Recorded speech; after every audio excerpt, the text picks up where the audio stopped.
एक अकेला चला था सफ़र में, लोग मिलते गए और कारवां बनता गया। आपने अक्सर ये बात सुनी होगी। आज हमारे साथ उपस्थित हैं मनोज अग्रवाल जी। मनोज अग्रवाल वैसे तो रियल एस्टेट के लाइन में किसी परिचय के मोहताज नहीं है। एक लंबा अरसा इन्होंने अपने जीवन का दिया है रियल एस्टेट बिजनेस को, लेकिन कुछ अलग हटकर करने का जो जज्बा है वो बराबर से इनमें था, और इस जज्बे के कारण ही इन्होंने अब समाज सेवा की ओर रुख किया। और इस समय हम खड़े हैं बागपत के रटौल में। रटौल में एक बहुत प्रतीक्षित और एक महत्वाकांक्षी जो अस्पताल है वो आकार ले रहा है बहुत तेज़ी के साथ। मनोज अग्रवाल जी अपने स्वर्गीय पिताजी लाला महेंद्र अग्रवाल के नाम इस अस्पताल को समर्पित किया है। आइए हम जानते हैं मनोज जी से उनके संघर्ष और उनके इस परिकल्पना के बारे में। मनोज जी नमस्कार। नमस्कार, रियल मीडिया को बहुत बहुत अभिनंदन। मनोज जी ये बताइए कि आपने ये इसकी जो शुरुआत की, इसका भाव मन में कैसे और कब आया? जैसा कि मैंने आपको पहले इंटरव्यू में बताया कि हम इसी गांव रटौल से रहने वाले हैं, यहीं से हमारा जन्म हुआ और हम 92 में इस गांव से रोज़गार की तलाश में दिल्ली गए और वहां पे हमने कारोबार किया। पहले प्लाईवुड का काम किया, उसके बाद रियल इस्टेट में किया। उसके बाद हमने रियल इस्टेट को लगभग 25 से 30 साल हमें काम करते रियल इस्टेट का हो गया है। जैसे कि आपको जानकारी है कि हमारा गांव रटौल है और यहाँ का गरीब क्षेत्र है, पिछड़ा हुआ क्षेत्र है। हमारे इस क्षेत्र में जैसे हम लोग आते थे तो लोगों की इच्छा ये रहती थी कि लाला जी यहाँ गाँव में तो ऐसी चीज़ की जाए जिससे कि क्षेत्र का उद्धार हो। अपनी भी बचपन से एक बड़ी महत्वाकांक्षा थी कि अगर भगवान ने हमें किसी लायक किया तो हम इस क्षेत्र में इस गांव के विकास में योगदान करेंगे। लगभग कितनी आबादी होगी यहाँ की? यहाँ लगभग 30 से 35 हज़ार की आबादी है। पहले हमारा ग्राम पंचायत था, अब नगर पंचायत हो गया है। अच्छा। और इसी योजना में हमारा नगर पंचायत हुआ है जी। इसी सिलसिले में हमने यहाँ की क्षेत्र की जनता को देखते हुए, और हमारा जो क्षेत्र है बागपत डिस्ट्रिक्ट में लगता है, तहसील हमारी खेकड़ा है। इस पूरी तहसील में क्या जिला बागपत में भी इतनी बड़ी कोई मेडिकल फैसिलिटी नहीं है जी। इसी सिलसिले में हमने इस लाला महेंद्र अग्रवाल हॉस्पिटल की स्थापना की। अब से 23 महीने पहले 22 फरवरी को नींव रखी। अच्छा। जो कि एक जो हमारी माता जी के नाम पे जो फाउंडेशन बना, रोशनी देवी फाउंडेशन, उसके तहत ये सारे कार्य होंगे।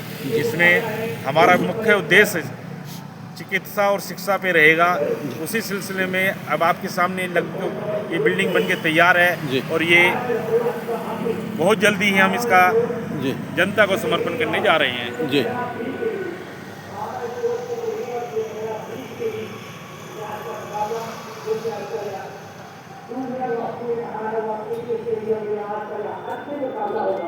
इस हॉस्पिटल का लगभग 90% काम पूरा हो चुका है और उम्मीद है कि हम फरवरी में इसको काफ़ी काम कर लेंगे और अप्रैल में इसका इनॉग्रेशन करने की संभावना है। बहुत बढ़िया, बहुत बढ़िया, हमारी शुभकामनाएं। और आइए अब हमारे डॉक्टर साहब अंशुमन सर हैं, जिन्होंने हमारा शुरू से ही पूरा सहयोग और योगदान दिया है। अभी इनका सारा मास्टर प्लान तैयार है। इन्होंने वैकेंसी निकालने शुरू कर दी है और अपनी मेडिकल टीम के साथ बहुत जल्दी प्रोग्रेस पे हैं। और अभी इन्होंने डॉक्टर का चयन शुरू कर दिया है। सारा स्टाफ, बायोमेडिकल इंजीनियर, सारा इंक्रूमेंट और सारी मशीनों पे इन्होंने रिसर्च कर रहे हैं। और आगे की बात आपको डॉक्टर साहब बताएंगे। डॉक्टर साहब नमस्कार। नमस्कार।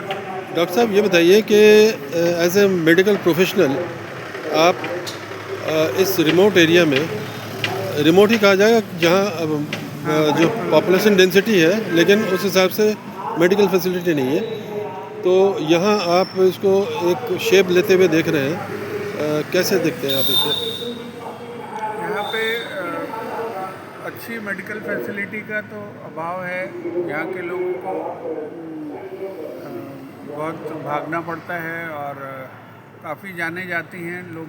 समय पे चिकित्सा नहीं मिल पाने की वजह से काफ़ी जाने गंवानी पड़ती है, क्योंकि यहाँ पे जो नियरेस्ट मेडिकल फैसिलिटी है या तो मेरठ में मिलती है या फिर आपको दिल्ली जाना पड़ता है, और यहाँ से जाने में बागपत से करीबन 2 घंटे के करीब का समय लगता है जी।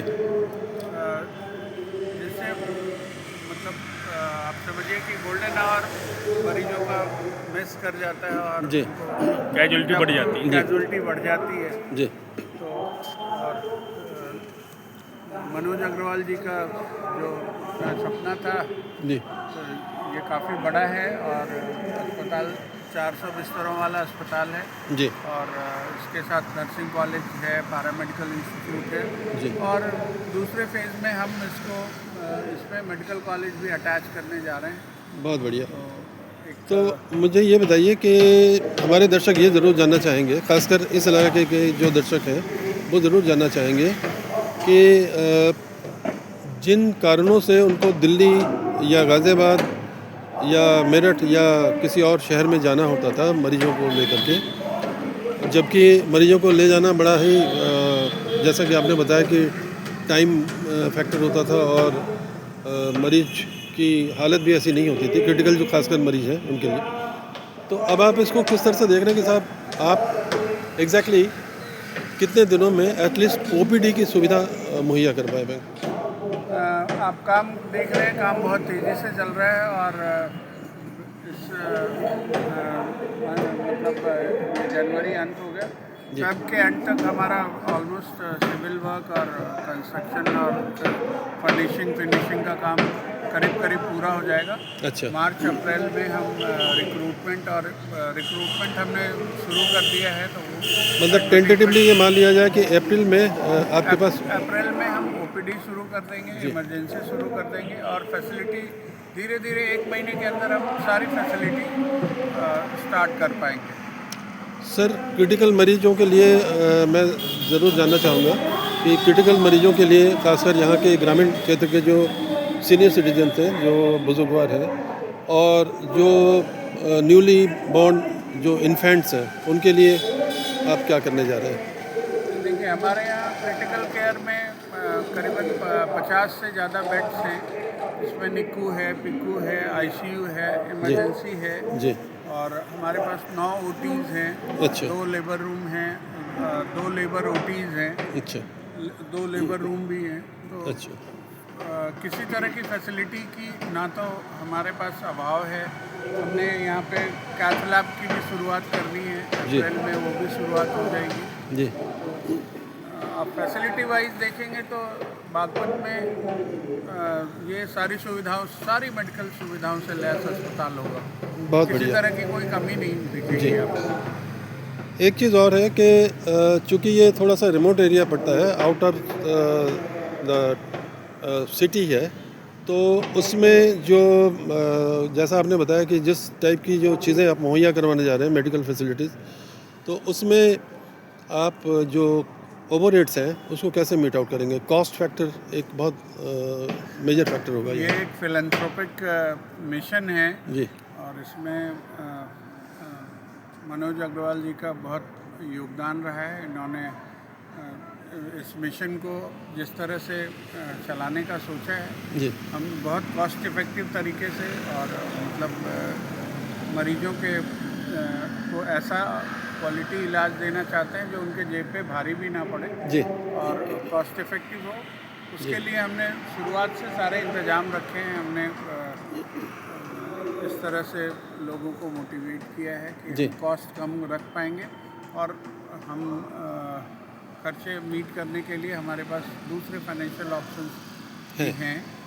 बहुत बढ़िया। हम जी उनके तरफ भी ध्यान दे रहे हैं। डॉक्टर साहब, हमारे दर्शकों के लिए थोड़ी सी जानकारी चाहिए कि यहाँ जो अभी का सिनेरियो है, आसपास के उसमें कहीं कोई मेडिकल फैसिलिटी है नहीं और हॉस्पिटल भी नहीं है, तो यहाँ जो आप मेडिकल स्टाफ होगा उनके लिए क्या कोई रेजिडेंशियल सुविधा मुहैया होगी या वो आना जाना करेंगे टू एंड फ्रो?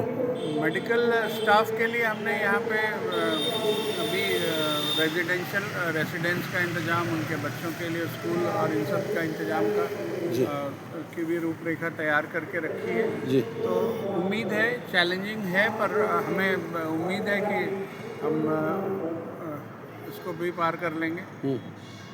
एक और बड़ा महत्वपूर्ण प्रश्न है कि जो मेडिकल प्रोफेशनल्स हैं, खासकर जो क्वालिफाइड डॉक्टर्स हैं, उनका रुझान रिमोट एरियाज़ के लिए ना के बराबर होता है। तो ऐसे में हाउ टू अट्रैक्ट देम, किस तरह से यहाँ उनको खींच के लाएंगे? वही बताया कि लोगों का रुझान शहरों की तरफ होता है क्योंकि वहाँ पे उनके बच्चों के पढ़ाई के लिए सुविधा होती है और रहने और इन सब की सुविधाएं मिल जाती हैं। तो वो सब सुविधा अगर हम इस क्षेत्र में मुहैया कराएंगे तो हमें पूरा विश्वास है कि लोग आएंगे, क्योंकि यहाँ पे मरीज हैं, उनको सीखने के लिए और काम करने के लिए उनको बहुत अच्छा मौका मिलेगा, तो लोग आना पसंद करेंगे। बाकी सुविधाएं हम देने की कोशिश करेंगे किसी शहर के बराबर। उनको यहाँ रहने में कोई दिक्कत नहीं आएगी। जी, ये मैं आपके माध्यम से उन तक भी ये मैसेज पहुँचाना चाहता हूँ। जी। अच्छा, मनोज भाई ने जैसा बताया कि टू स्टार्ट विथ लगभग 380 बेड का यह हॉस्पिटल होगा, तो इसको फेज़ 2 में किस तरह से और बढ़ाना चाहेंगे आप? फेज़ 2 में हमारा प्लान है कि कुछ स्पेशलिटी ब्लॉक्स अलग करेंगे डिमांड के हिसाब से। अच्छा। जिस तरह के मरीज होंगे, हमारा यहाँ पे कैंसर अस्पताल का एक अलग ब्लॉक का निर्माण करने का विचार है जी। और बाकी सुपर स्पेशलिटी ब्लॉक का भी निर्माण करने का विचार है जी। तो अभी ये मल्टीपल स्पेशलिटी हॉस्पिटल होगा या अभी मल्टी स्पेशलिटी हॉस्पिटल है। धीरे धीरे इसको सुपर स्पेशलिटी बनाएंगे, है ना? सुपर स्पेशलिटी अलग ब्लॉक्स होंगे जी। अभी यहाँ पे हमारे कार्डियोलॉजी, यूरोलॉजी वगैरह 3-4 ब्रांचेस इसी में ऑपरेट करेंगे। अच्छा। और बाद में हम सुपर स्पेशलिटी ब्लॉक और कैंसर ब्लॉक अलग अलग बनाने का विचार किया हुआ है जी। जैसा कि आपने बताया कार्डियोलॉजी डिपार्टमेंट अलग होगा, इसी तरह से जो न्यूरो है या और जो चीज़ें ऑर्थोपेडिक्स की जो चीज़ें हैं या एस्थमेटिक जो प्रॉब्लम्स आती हैं, ख़ासकर यहाँ जिस इलाके में हम रह रहे हैं, यहाँ एस्थमा के जो मरीज़ हैं वो बहुत ज़्यादा मिलते हैं, खासकर सीनियर सिटीजन। तो कुछ ऐसा इंतज़ाम है आपके पास? हाँ, यहाँ पे हमारे क्रिटिकल केयर बेड्स है, सब कुछ है। अभी हम इस अस्पताल में ऑलमोस्ट आपकी सारी स्पेशलिटी जो रिक्वायर्ड है, सारी सुविधाएं हैं, कार्डियोलॉजी भी है और सब कुछ हम शुरू कर रहे हैं अभी इसी अप्रैल में। अच्छा, शुरुआत करने जा रहे हैं। कार्डियोलॉजी हम शुरू कर देंगे क्योंकि यहाँ पे कार्डियक पेशेंट्स बहुत हैं, डायबिटीज़ के मरीज बहुत जी जी। और डायबिटीज़ की वजह से किडनी और आँखों की तकलीफ है। तो हमने यहाँ का जो सर्वे किया है उस हिसाब से मरीजों की ज़रूरत के हिसाब से हमने सारी फैसिलिटी देने की ये की है। और फिर जैसे जैसे हमें डेटा मिलता जाएगा मरीजों के सुविधा के हिसाब से, हम वैसे फैसिलिटी को डेवलप करते जाएंगे। बहुत बढ़िया। अभी 400 बेड है जो इस इलाके के लिए सफिशिएंट है जी। और हम जैसे जैसे प्रोग्रेस करेंगे वैसे वैसे हम इसको बढ़ाते जाएंगे सुविधाओं को जी। जनता के लिए क्या है जी, सुविधाओं का पूरा ध्यान रखेंगे जी। एक और चीज़ मनोज भाई, मैं आपसे ज़रूर पूछना चाहूँगा, डॉक्टरों के नाम या मरीजों के नाम, मरीजों का तो जो थोड़ा सा है वो एक वो होता है कि भाई आतंक होता है। कहते हैं ना कि भाई सांप के काटने से जितने लोग नहीं मरते हैं उससे कहीं ज़्यादा इस आतंक से मरते हैं, यार सांप ने मुझे काट लिया है। बीमार पड़ने के बाद आदमी जो है वो ज़्यादातर इस होता है भाई मेडिकल के खर्चे इतने होंगे, कहाँ से बियर होगा, खेत बिक जाएगा, मकान बिक जाएगा, कैसे क्या होगा, घर परिवार कैसे चलेगा। जो मरीज है वो अदमना इसी चिंता के कारण हो जाता है कि कैसे खर्चे को मेंटेन करेगा। तो जी इसका बताइए। देखो, मैंने आपको पहले ही बताया है जी, अगर हमें ये जन सुविधा के हिसाब से अगर काम नहीं करना होता, रूरल एरिया के हिसाब से काम नहीं करता है, तो मेट्रो सिटियों में बहुत हम काम करते हैं जी जी।